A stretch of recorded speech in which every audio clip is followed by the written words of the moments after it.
Well, hello everyone. I am here to do a August-September reading wrap-up. So, for those 2 months, I had actually only gone through 4 books. One I read or listened to on audio. So, the first one I got from the library, which was called American Born Chinese. Now, it is a graphic novel dealing with the lives of Asian Americans. I guess you specifically say Chinese Americans. There are 3 types of stories. One has an Asian protagonist, one has a white protagonist,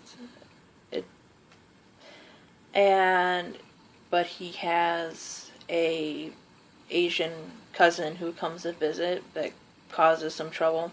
And then there is one about the monkey god. Now, these are all very interesting stories, and it was well written. And it said that it was supposed to all come together, all 3 of these stories. I didn't quite expect it to turn out the way, or end the way that it did. That was very surprising and everything, and an interesting twist. If you're into graphic novels and want to maybe read more diversely, or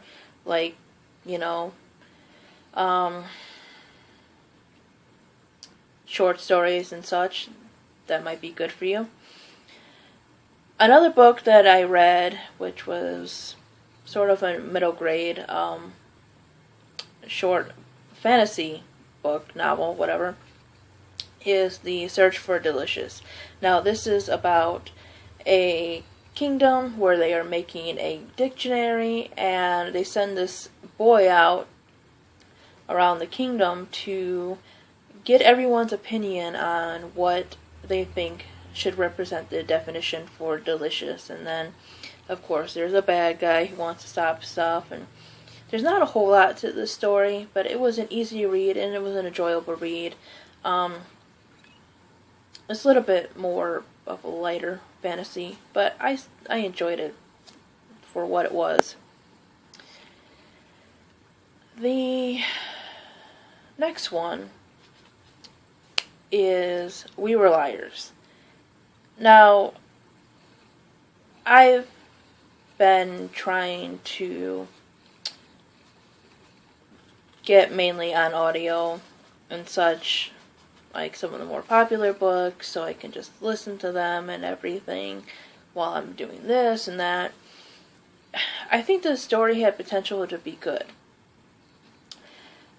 It was very confusing. It was a confusing story, and maybe it is because I listened to it and I'm usually kind of busy.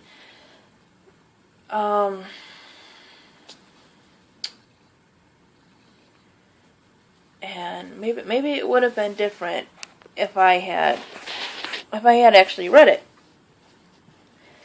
But the story is about a girl, and the sad part is right now I can't even think of her name.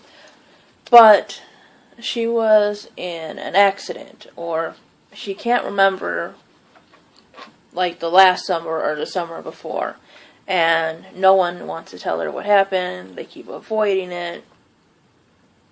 And then there's, like, these kind of stories interwoven into it, and there's, like, a sort of love interest.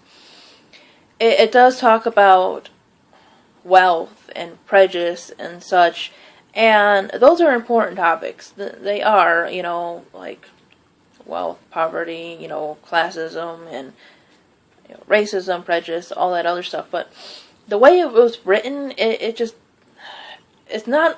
kind of not believable that it's set in the present time.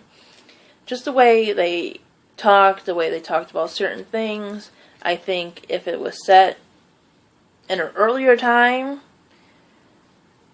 like 40, 50 years ago maybe, some of that, it would have been a better story. Or if they would have taken it into a different direction. Certain things about it just didn't seem to fit. I'm not saying it was a bad story, I think maybe it needed a different setting, maybe a different time period. And then finally, the other one I watched, oh my god, I read. I actually read / listened to this one, and it's Miles to Go. And this is by the same author of Stargirl, so I was quite interested in reading, listening to this, whatever. So, this is about a young boy named Will. I think his name was Will Tuppence or whatever. So, Will basically, in ways, is your average kid. He has two friends. One is a girl, and he likes skateboards, and he's got a bratty little sister. But he's also interested in science and in life.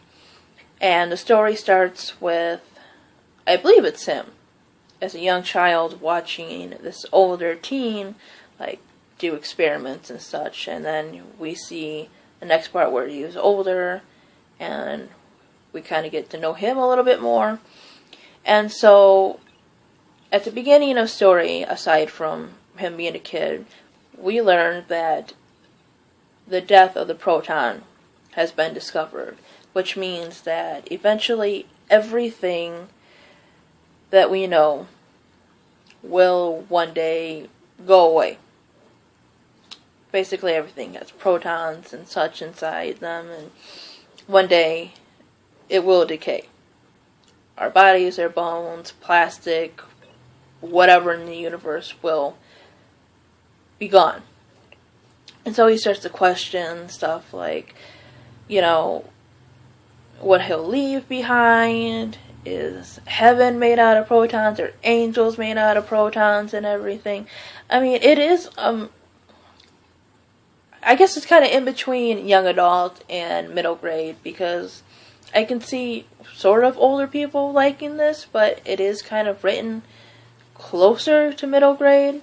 Just really nothing super heavy, and no like swear words or any certain heavy topics, you know, like depression or, you know, drug abuse and stuff like that you might find in older teen books or adult books. But I think it was a good read, and I enjoyed it, and I like when books, especially for younger people, can be intelligent and is still written for their age group. So, those were the 4 books that I consumed those 2 months. So, hopefully, I'll have a lot more come either the end of this month or the end of November. Anyways, thanks for watching, and I'll see you next time. Bye-bye.